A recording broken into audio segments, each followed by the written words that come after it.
My wife is blowing out someone else's birthday candles on Instagram while I sit alone in our kitchen with a store-bought cake and 40 unlit candles. It's 11:58 p.m. on my 40th birthday, and I'm refreshing her social media for the 18th time today.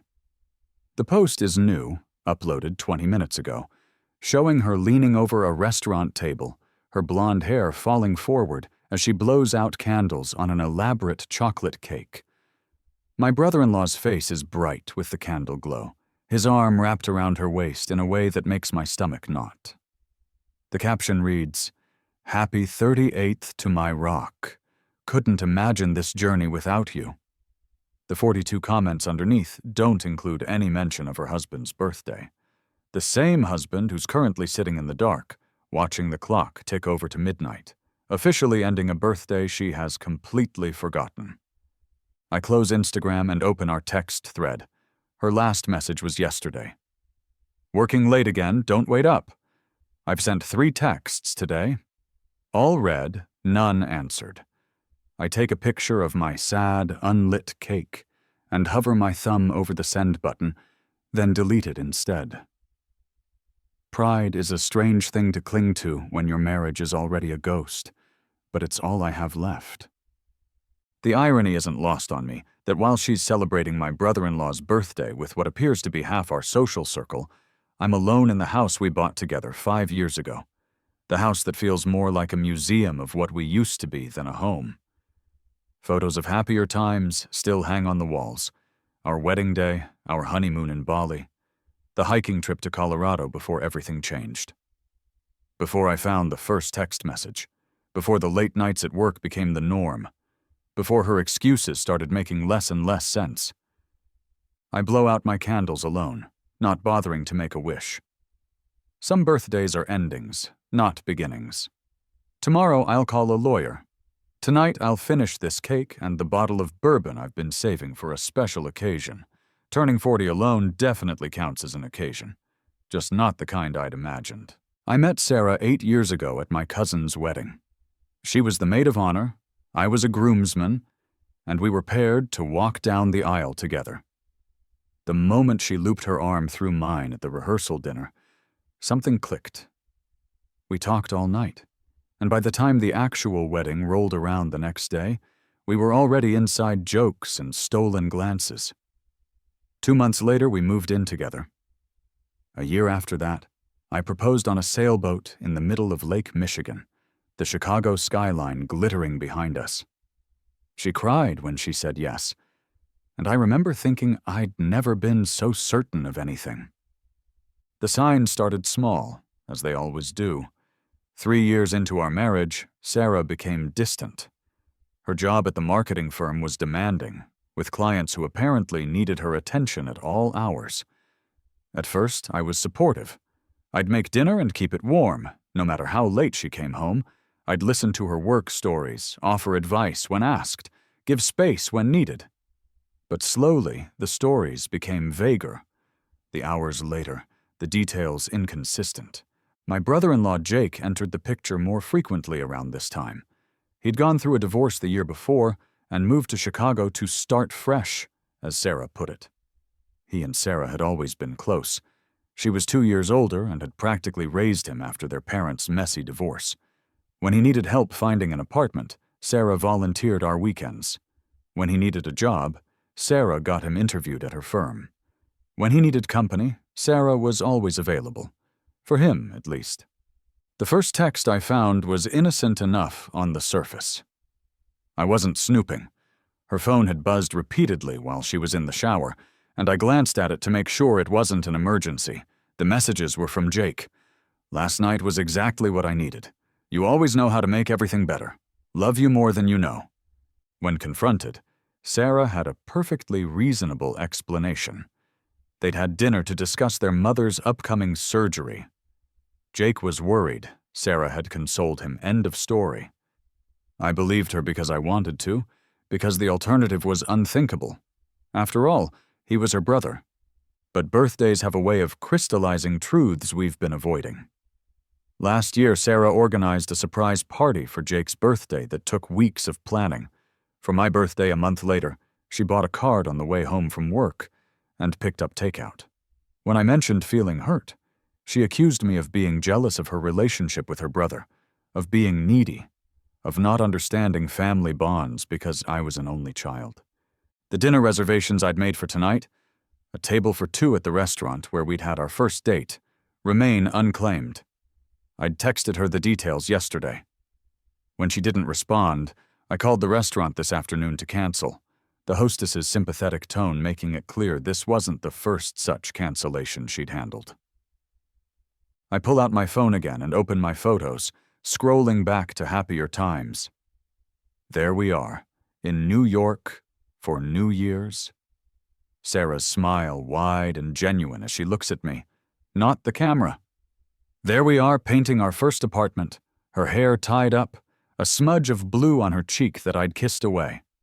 I keep scrolling until I find what I'm looking for. Sarah and Jake at a family barbecue 2 summers ago. They're standing close, her hand on his arm, both laughing at something off camera. I zoom in on their faces, searching for something I might have missed, some clue that would explain how we ended up here. They look like siblings. They look like people who care about each other. They look exactly like what they're supposed to be. But then I remember the other photos, the ones I found in a hidden folder on her laptop when I was trying to fix her crashed hard drive. Photos from a business trip to Miami that featured far more beach time than business, and far more of Jake than a work conference would explain. When questioned, she'd accused me of invading her privacy, turned it around on me so completely that I ended up apologizing to her. My phone buzzes with a text. For a moment, my heart leaps, thinking it might be Sarah remembering. Instead, it's my best friend, Mark. "Happy birthday, old man. How's the big celebration?" I stare at the message, unsure how to respond. Mark doesn't know how bad things have gotten. Nobody does. I've been too ashamed to admit that my wife seems to prefer her brother's company to mine, too confused by the dynamic to put it into words that don't make me sound paranoid. I type back, "Thanks, quiet night at home. Catch up this weekend?" Then I put my phone down and cut myself another slice of cake. Tomorrow will be different. Tomorrow I'll stop pretending. Sarah comes home at 2:17 a.m., trying to be quiet, but stumbling over the shoe rack in the dark entryway. I'm still awake, sitting in the armchair in the corner of our bedroom with only the small reading lamp on. When she pushes open the bedroom door and sees me, she startles. "Jesus, David, you scared me," she says, hand to her chest. She's wearing the black dress I bought her for our anniversary last year. The one she'd claimed was too fancy for everyday use. Her makeup is still perfect, her hair styled in loose waves. She looks beautiful and completely foreign to me. "Did you have a nice time at Jake's birthday?" I ask, my voice surprisingly steady. She freezes in the act of removing her earrings. "How did you know about that?" "Instagram. Looks like everyone was there." She has the decency to look uncomfortable for a moment before recovering. "It was last minute. Jake was feeling down about turning 38. You know how he gets about birthdays." "I do know how seriously your family takes birthdays," I say. "Speaking of which..." The confusion on her face is genuine, and somehow that hurts more than if she'd been faking it. She truly doesn't remember. I watch as she mentally flips through the calendar, see the exact moment when recognition hits, followed immediately by horror. "Oh my God, David, your birthday. I completely..." "Forgot," I finish for her. "Yeah, I noticed." She rushes toward me, kneeling in front of my chair, taking my hands in hers. Her familiar perfume, the one I'd given her for Christmas, washes over me. "I'm so sorry. Work has been insane, and with Mom's health issues and Jake needing..." "I just lost track of the dates. We can celebrate tomorrow. I'll make it up to you, I promise." 8 years together, and I still can't tell when she's lying. Is she genuinely sorry for forgetting, or just sorry she got caught? Does she really mix up dates that badly, or is my birthday simply less important than her brother's? There's cake in the kitchen. I say, pulling my hands away from hers. I waited for you. The guilt on her face deepens. David. 3 hours, Sarah. I waited 3 hours past our dinner reservation before I finally gave up and came home. Dinner reservation? You didn't tell me about any dinner. Check your texts. She pulls out her phone, scrolls through our messages, and I watch her face fall further. I didn't see this. I was so busy with the party arrangements. For Jake. Don't start with that again, she says, her tone shifting from apologetic to defensive in an instant. It's not a competition between you and my brother. Clearly not, since he's winning by default. The words come out before I can stop them, petty and small, but so is the hurt burrowing into my chest. She stands up, the contrition in her expression replaced by a familiar annoyance. This is exactly why I didn't tell you about the party. You always make everything about you versus Jake. You didn't tell me about the party because you knew today was my birthday, and you'd already committed to celebrating his instead. That's not true. But her eyes slide away from mine as she says it. Isn't it? Because it seems to me that you've been choosing Jake over me for a long time now. He's my brother! He's family! And what am I, Sarah? What exactly am I to you these days?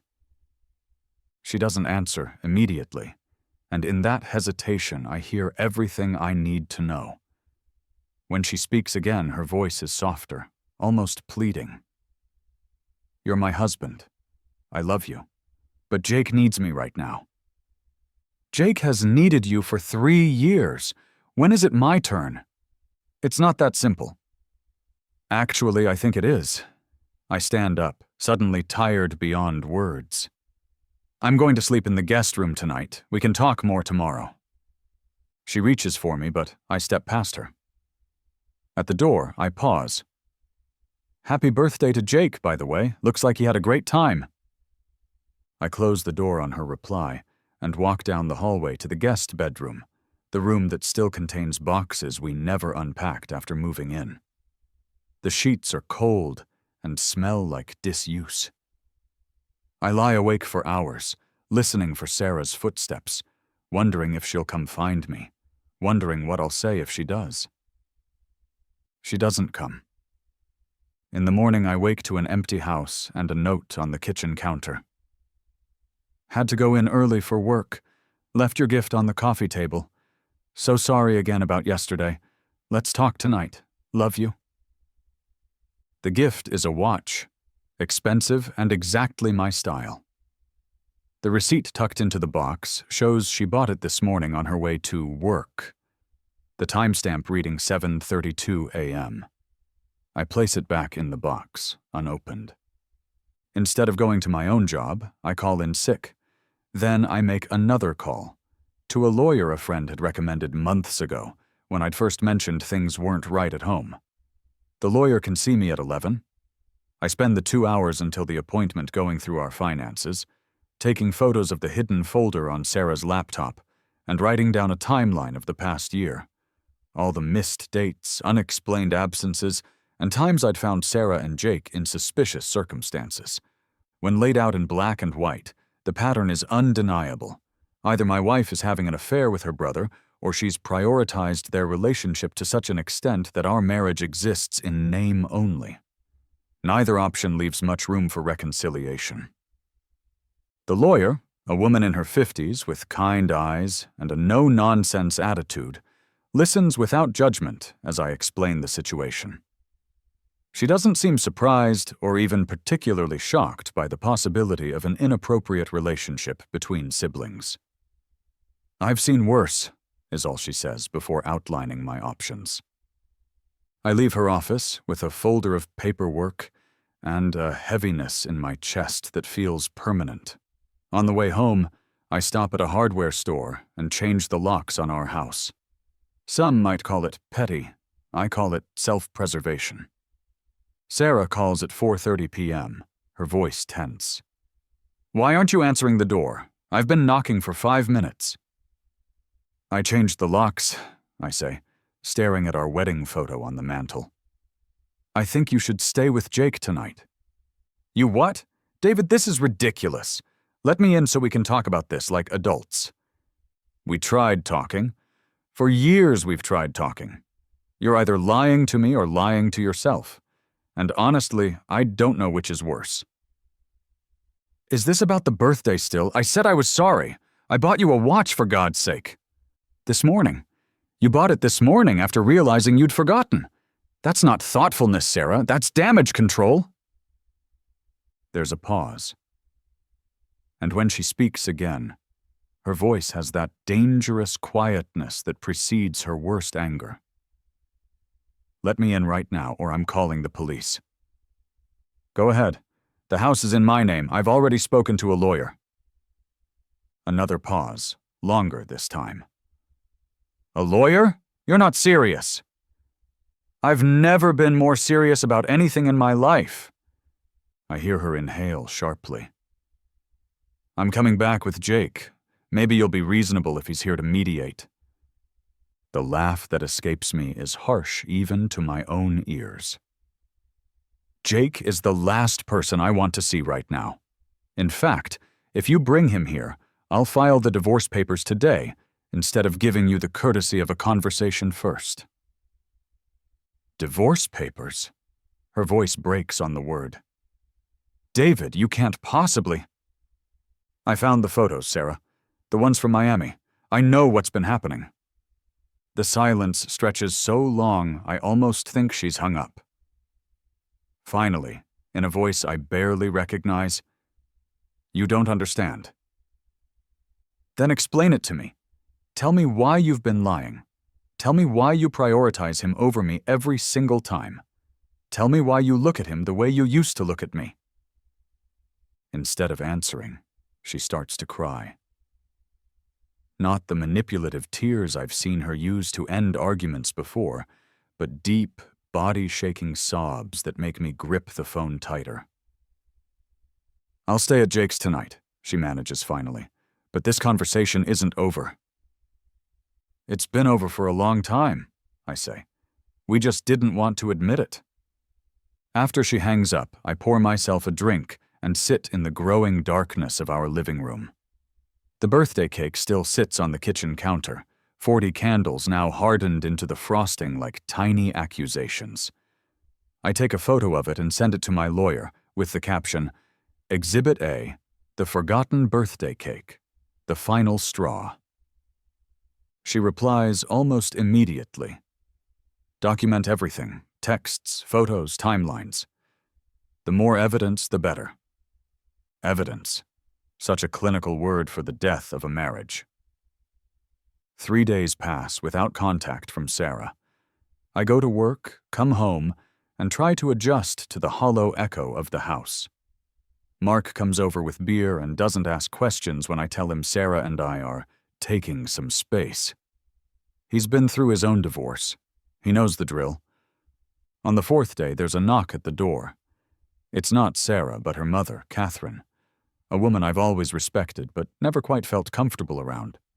She looks older than she did at Christmas, the stress of her recent health struggles evident in the new lines around her eyes. You should hear the whole story before you make any permanent decisions, she says when I let her in. She declines coffee, sitting rigidly on the edge of the sofa, her purse clutched on her lap like a shield. With all due respect, Catherine, I think I've heard enough stories. I'd prefer the truth. She nods, acknowledging the hit. That's fair, and you deserve the truth, but it's not what you think.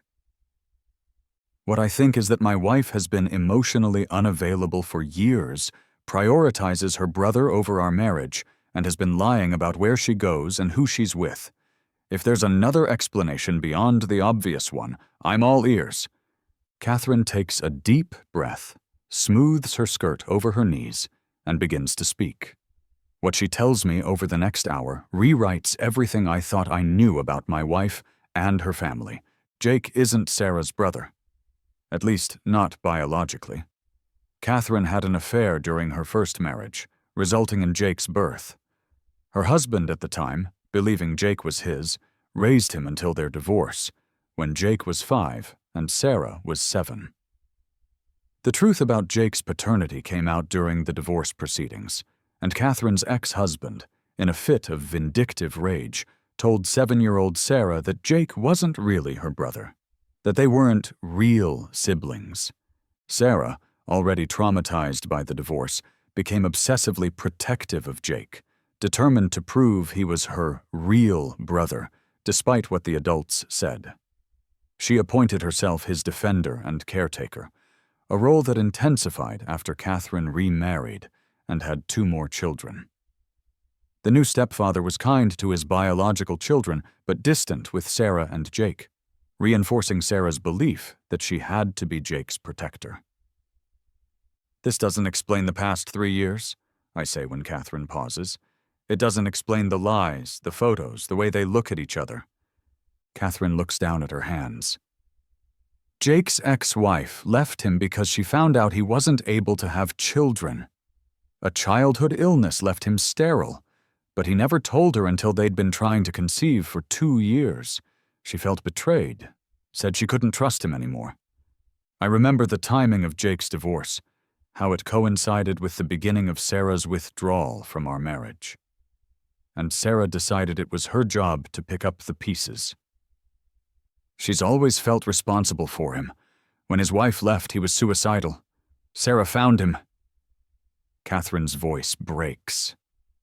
"She found him with the pills, got him to the hospital just in time." A cold feeling spreads through my chest. Why didn't she tell me any of this? Jake made her promise not to. He was humiliated, didn't want anyone to know how low he'd gotten. Sarah agreed to keep his secret, even from you. So all those late nights, those weekends away, she was making sure he wasn't alone during the worst times, taking him to therapy appointments he wouldn't go to otherwise, helping him rebuild his life. I stand up and walk to the window, trying to process this new information. It explains some things: Sarah's protectiveness, her fear of leaving Jake alone, the secrecy, but not everything. "The photos from Miami," I say, turning back to Catherine. "They weren't at a business conference. They were at a beach resort, looking very comfortable with each other." Catherine nods.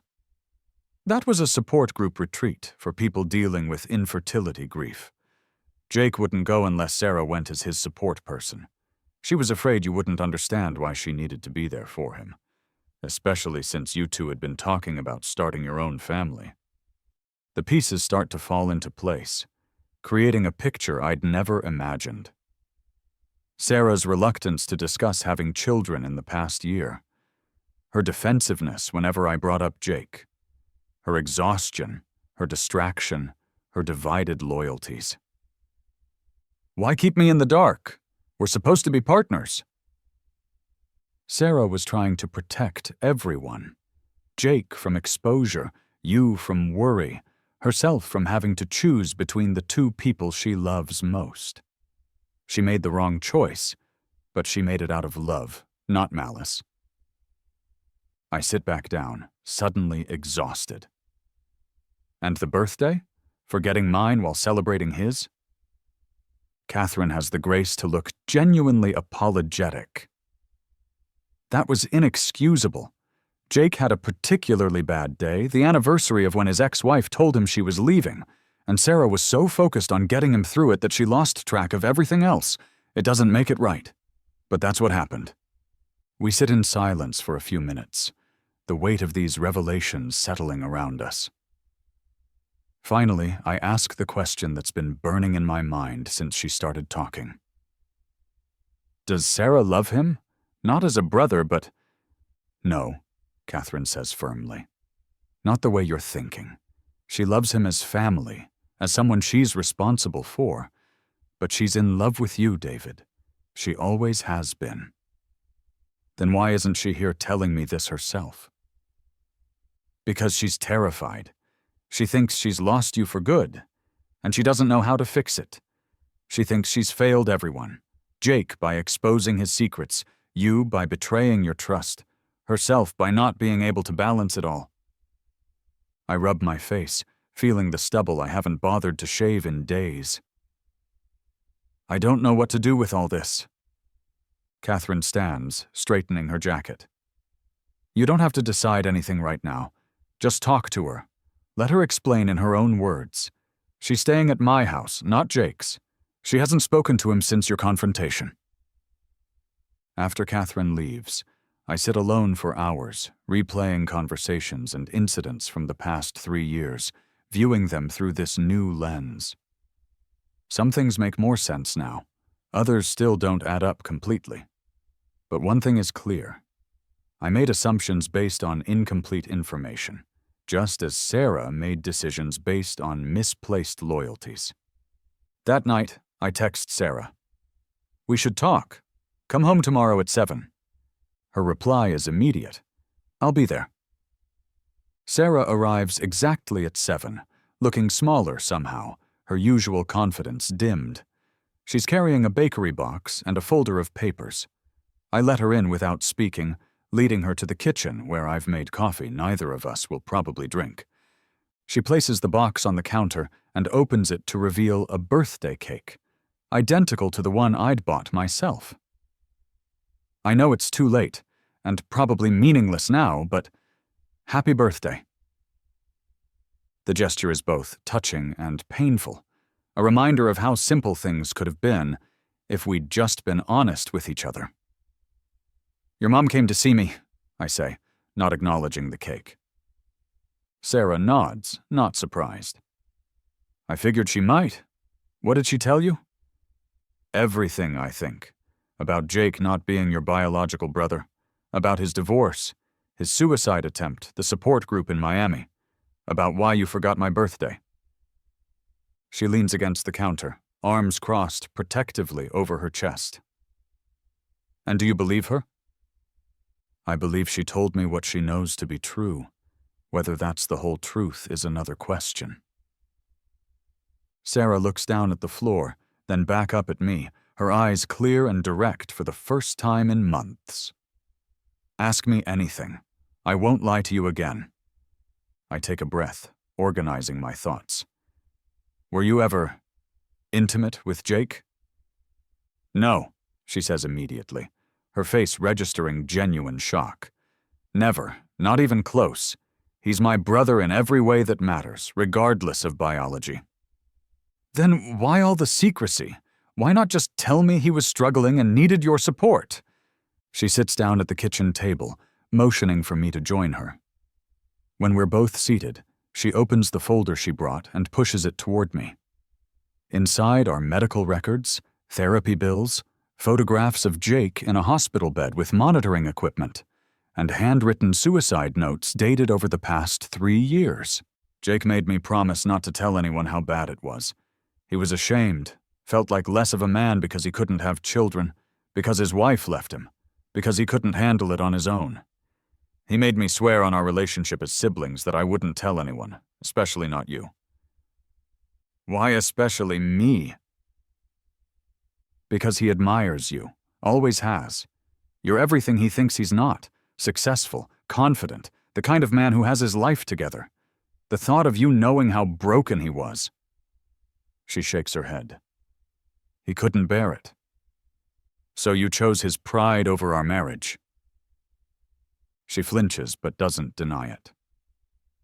I chose what I thought was his life over our transparency. When I found him with those pills.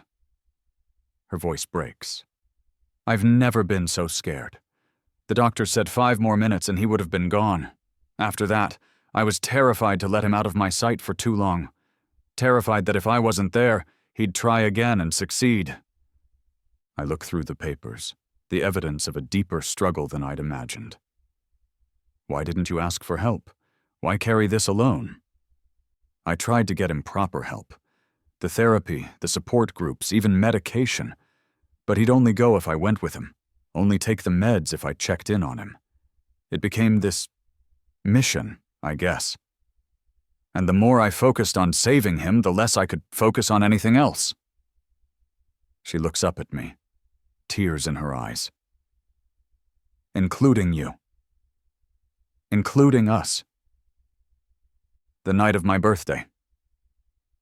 She closes her eyes briefly, pain crossing her face. It was the anniversary of when his wife told him she was leaving. 3 years to the day. He always struggles on that date, usually gets dangerously depressed. This year I was determined to change the pattern, to give him something positive to associate with that day instead. I planned the party weeks in advance, invited friends who'd been avoiding him since his divorce. And you didn't realize it was also my birthday? I knew your birthday was in May, but I honestly thought it was the week after. I've been so scattered, so exhausted from trying to be in 2 places at once. It's not an excuse, it's just... She trails off, then meets my gaze directly. It's unforgivable. I know that. I take a moment to process everything, to reconcile this explanation with the suspicions I've been harboring. The photos from Miami. You two looked happy, relaxed, like a couple. She reaches back into the folder and pulls out a brochure for the retreat. It was a breakthrough weekend. Jake finally opened up in group therapy, finally stopped blaming himself for his infertility. It was the first time in 3 years I felt like maybe he was going to be okay, like maybe I could stop worrying so much. She pauses, looking down at her hands. Like maybe I could come back to you fully. But you didn't. You came back and continued lying.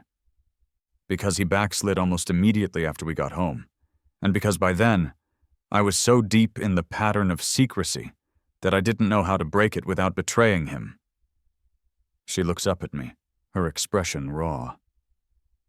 And if I'm being completely honest, I was afraid of what you'd think of me, that I'd prioritized my brother over you, that I'd lied repeatedly, that I wasn't the wife you thought you'd married. I lean back in my chair, feeling the weight of all these revelations. I don't know what to do with this, Sarah. I understand better now, but it doesn't erase the past 3 years. It doesn't erase the broken trust. I know, she says quietly. I'm not asking for immediate forgiveness. I'm just asking for a chance to rebuild what we had. To be honest with you from now on. About everything. And Jake? What happens the next time he's in crisis? I've realized I can't be his caretaker anymore. It's not healthy for him, for me, or for us. He's in an inpatient treatment facility right now, getting the professional help he's needed all along. This surprises me. Since when? Since the night of the birthday. After you confronted me, I went to Jake's and told him everything. How I'd forgotten your birthday because I was so focused on him. How you'd changed the locks. How my marriage was falling apart because I'd been trying to save him at all costs. She hesitates, then continues. He said he'd never wanted that he'd been so wrapped up in his own pain that he hadn't seen what it was doing to me, to us. He checked himself into treatment the next morning. I want to believe her. I want to believe that 3 years of dysfunction can be explained by misguided loyalty and fear, not by something more insidious. But the hurt is still too fresh, the trust too damaged. I need time, I say finally. I need to think about all this. She nods, accepting this. I understand. I can stay at my mom's as long as you need. And if I decide I can't do this anymore, if the damage is too deep? Her eyes fill with tears again, but her voice remains steady. Then I'll respect your decision, but I hope you'll give us a chance to heal before you make it. She stands to leave, hesitating by the cake she brought. Do you want me to take this with me? I look at the cake, at the careful lettering that says, Happy Birthday, David, in blue icing. It's such a small thing, a birthday cake. And yet it's become symbolic of everything that went wrong between us. Leave it, I say. Maybe we can have a slice together tomorrow, if you want to come by. The hope that flashes across her face is painful to see. Same time? Same time. After she leaves, I open the bakery box and look at the cake. It's chocolate with buttercream frosting, my favorite. I realize I don't know what flavor Jake's birthday cake was, despite having seen the photos. Some details still matter more than others. I send a text to my lawyer. Holding off on filing for now, new information to consider. Her reply comes quickly. Your call. I'll keep the paperwork ready just in case. Just in case. Those 3 words sum up where Sarah and I are now, suspended between reconciliation and dissolution, between forgiveness and surrender. Time will tell which way we fall. 6 months pass. Sarah and I enter couples therapy, a neutral space where we can unpack the damage and begin to rebuild. It's slow, painful work. Some sessions end with one or both of us in tears. Others bring moments of clarity that feel like breakthroughs. We learn to talk to each other again, not just about Jake and the past 3 years, but about everything. Hopes, fears, disappointments, dreams. Jake completes his inpatient treatment and moves to Seattle for a fresh start, away from the memories in Chicago. He sends me a long email, apologizing for his role in the breakdown of my marriage, explaining his perspective without excusing the consequences. I don't reply immediately, still processing my own complicated feelings toward him. But eventually I do, keeping it brief but sincere. Focus on getting better. The rest will follow. Sarah moves back home after 2 months of separation. We agree to take things slowly, to rebuild our intimacy in stages. We sleep in separate bedrooms at first, then gradually transition back to sharing a bed. The first time we make love after everything feels like both a homecoming and a first date. Familiar, yet new. Comfortable, yet exciting. We establish new boundaries and rules.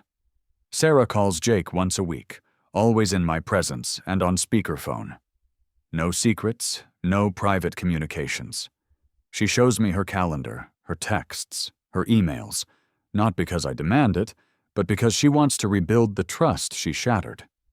I do the same, not because I've done anything wrong, but because equality in vulnerability helps heal the imbalance between us. On my 41st birthday, Sarah takes the day off work. She wakes me with breakfast in bed, presents that she's clearly put thought into purchasing well in advance, and plans for the entire day. We visit the Art Institute, have lunch at the restaurant where we had our first date, take a boat tour on the river. There's a small party that evening with our closest friends, including Mark, who pulls me aside to say, "You look happy again. I've missed seeing that." After everyone leaves, Sarah brings out one last cake. Not from a bakery this time, but homemade, lopsided but earnest. 41 candles crammed onto its surface, a fire hazard if ever there was one. "Make a wish," she says as she lights them. I close my eyes, thinking not of what I want, but of what I already have. A marriage that broke but didn't end. A love that bent but didn't break. A future that looks different from what I'd imagined but holds its own kind of promise. I open my eyes and see Sarah watching me, her expression open and hopeful, in a way it hasn't been in years. I blow out all 41 candles in one breath. Later that night, lying in bed with Sarah's head on my chest, I ask the question that still sometimes haunts me in quiet moments. Do you ever regret staying, trying to fix things instead of starting over with someone else? She props herself up on one elbow, looking down at me with serious eyes. Never. Not for a second. What we went through, it was horrible and painful, and I wish I'd made different choices. But it brought us here, to this stronger version of us. I wouldn't trade that for anything. I believe her. After months of therapy, of rebuilding, of learning to trust again, I've rediscovered the ability to believe what my wife tells me. It's a gift I never expected to regain. "What about you?" she asks, her voice small. Do you regret giving me another chance? I think about the divorce papers that still sit in my lawyer's office, never filed. I think about the alternative path my life could have taken. Dating again in my 40s, starting over with someone new, someone without our complicated history. No, I say, and I mean it.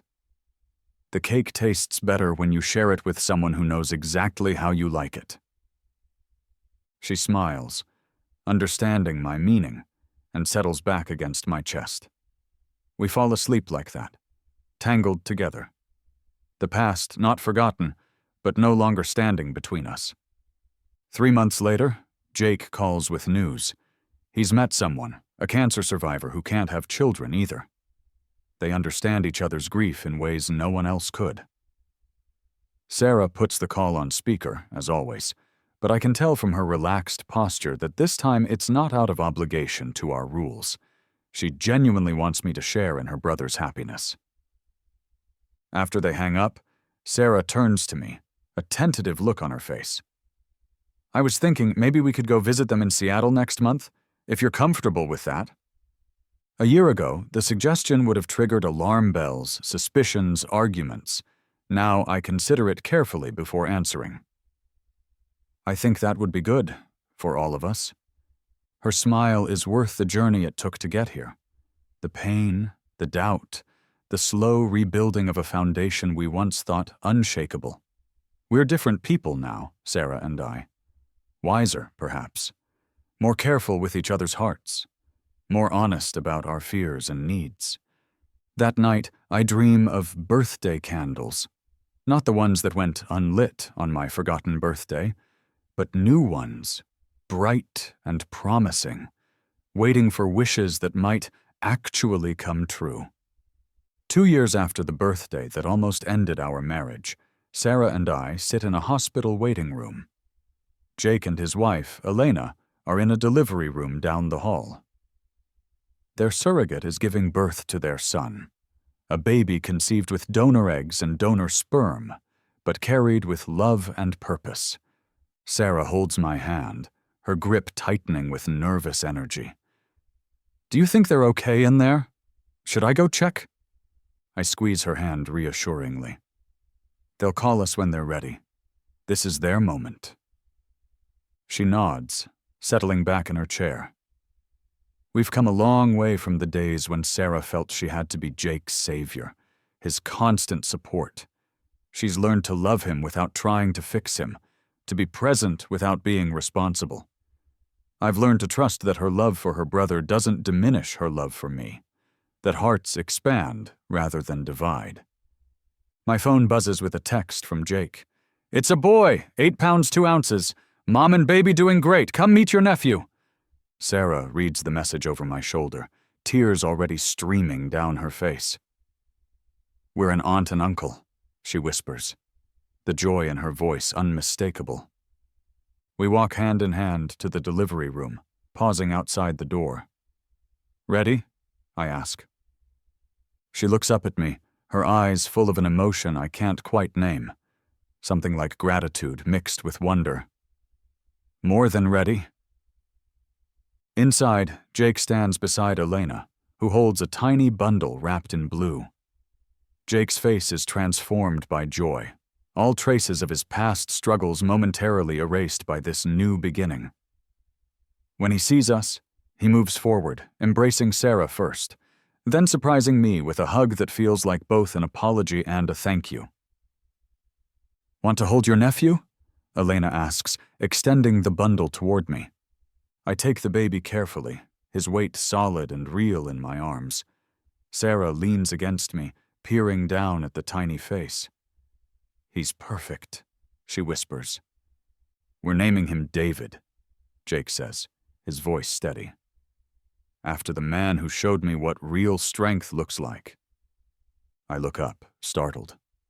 Jake meets my gaze without flinching, without the shame or resentment that used to cloud his eyes when he looked at me. You didn't give up on your marriage when you had every reason to, he continues. You fought for what mattered. That's the kind of man I want my son to become. The baby, David, stirs in my arms, his tiny hand escaping the blanket to grasp my finger with surprising strength. In that moment, I understand something that all my anger and hurt had obscured. Family is complicated, messy, and imperfect, but worth fighting for. On the way home from the hospital, Sarah rests her head on my shoulder in the back of the taxi. "Thank you," she says simply. "For what?" "For lighting new candles when the old ones went out." I kiss the top of her head, thinking of birthday cakes and broken promises and the long road to forgiveness. Always, I promise. Always.